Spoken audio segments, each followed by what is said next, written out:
मेरी समझ में नहीं आ रहा योगी जी, जो रेप कर रहे हैं, चोरी कर रहे हैं, गलत काम कर रहे हैं, उनमें इतनी हिम्मत कहाँ से आ रही है?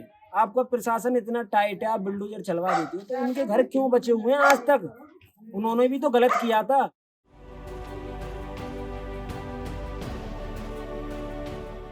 Hi, this is Zaina Azhar Sayyeda from Outlook India. I traveled to Bulgari village in Hathras, where a 19-year-old Dalit girl was allegedly gang raped in 2020 by four upper caste Hindu men. The incident, which claimed the girl's life, sent shock waves across the nation, with widespread protests breaking out. However, 4 years later, the family's wait for justice continues. On the morning of 14 September 2020, the girl had gone out to the farm to get fodder for the cattle. It was then that the mother heard her screams and rushed to the farm.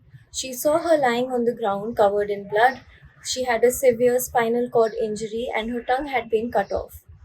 She was rushed to the local hospital, but due to the seriousness of her injuries, she was referred to Aligarh, where she was admitted and stayed for 14 days, after which she was referred to Safdarjung Hospital in Delhi.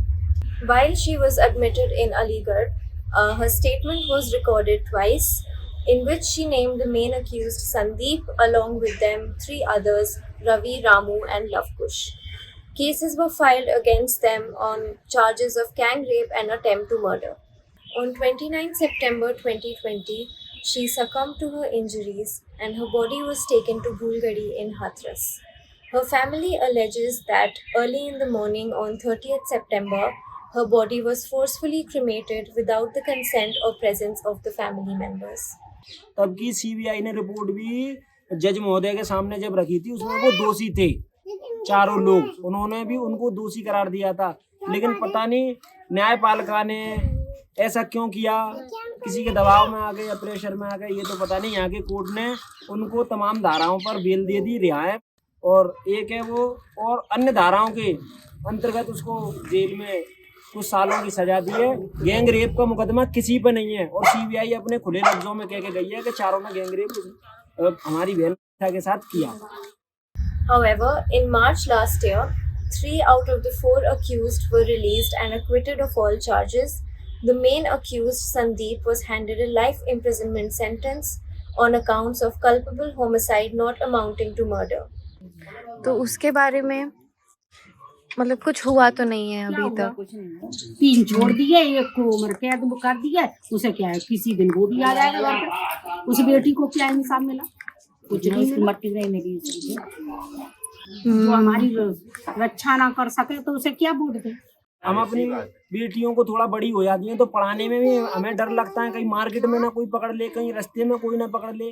जब ये माहौल शहर में इतने हम संख्या में लोग रहते हैं, बीच में रहते हैं, इतना भी होने के बावजूद भी हमारे साथ ऐसा हो रहा है, तो जो हमारे एक एक दो दो घर जगह जगह हमारी समाज के जो लोग रह रहे हैं, एक एक दो दो घर जिनके हैं अन्य समाजों के बीच में, मेरी तो समझ में नहीं आता उनके साथ कैसा व्यवहार होता होगा।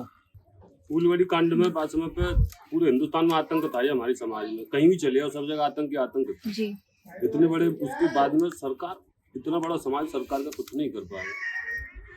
कम से कम 23-24 करोड़ की आबादी है हिंदुस्तान की, वाल्मीकि समाज की। एक चीज और, हमारी पक्ष के जो नेता लोग आए थे, राहुल गांधी जी भी यहाँ आए थे और प्रियंका वाड्रा जी भी आई थी, और भी लोग आए थे। हमारी समाज सेवी है एक स्वराज जीवन जी अलीगढ़ से, वो भी आए थे यहाँ पे, उन्होंने भी आके अब जो हमारी समर्थन में के लिए आए थे, उन लोगों के ऊपर तो तमाम धाराएं आज तक लगी हुई हैं और वो तारीखें दे रहे हैं। लेकिन जो लोग बहन मनीषा के खिलाफ बोले थे, जैसे कि स्वर्ण समाज के ये हमारे पंकज धौरैया जी, ये हमारे लोगों के खिलाफ थे। ये कह रहे थे इन्होंने रेप नहीं किया, इन्होंने कुछ नहीं किया, और ये सब फेक है, ये लड़की झूठ बोल रही है। तो उनके ऊपर कोई धाराएं क्यों नहीं? क्या वो मतलब कुछ गलत नहीं कर रहे थे वो? और वो यहाँ हाथरस में ये भी कह रहे थे हम बहुत बड़ी सभा करेंगे, रैलियां निकालेंगे उनको बचाने के लिए। तो मेरी समझ में नहीं आ रहा योगी जी, जो रेप कर रहे हैं, चोरी कर रहे हैं, गलत काम कर रहे हैं, उनमें इतनी हिम्मत कहाँ से आ रही है? आपका प्रशासन इतना टाइट है, आप बुलडोजर चलवा देते हो, तो इनके घर क्यों बचे हुए हैं आज तक? उन्होंने भी तो गलत किया था। With anger simmering in the community and widespread calls for action, the case was taken up by CBI. After their investigation, they charged the 4 accused with gang rape and attempt to murder. ये हम नहीं कह रहे, ये CBI की जांच कह रही है। जो देश की हमारे की बेस्ट एजेंसी है सीबीआई, वो इस बात को कह रही है कि वो चारों आरोपी थे तो उनके खिलाफ सख्त कार्रवाई होनी थी, उनके घर पे बिल्डोजर चलना था, कुछ नहीं हुआ उनका। ऐसा क्यों? पूछना चाहते हैं हम लोग, ऐसा क्यों? हमारे साथ ही ऐसा क्यों?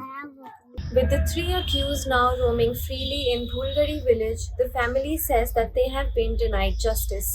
They've approached the High Court and their matter will be heard by the Lucknow bench of the Allahabad High Court on 11 July. अभी की सरकार से क्या खुश रहे? इतनी महंगाई दौड़ा दी, बच्चों के बेरोजगार हैं, बच्चों की रोजगारी छीन ली, बच्चे ने कहाँ मिल लो? ये समझो बच्चा आज लग रहे हैं मामे 9-10 हजार रुपये मिल रहे हैं, इतनी महंगाई, बच्चे को 9-10 हजार में कहाँ गुजारा हो।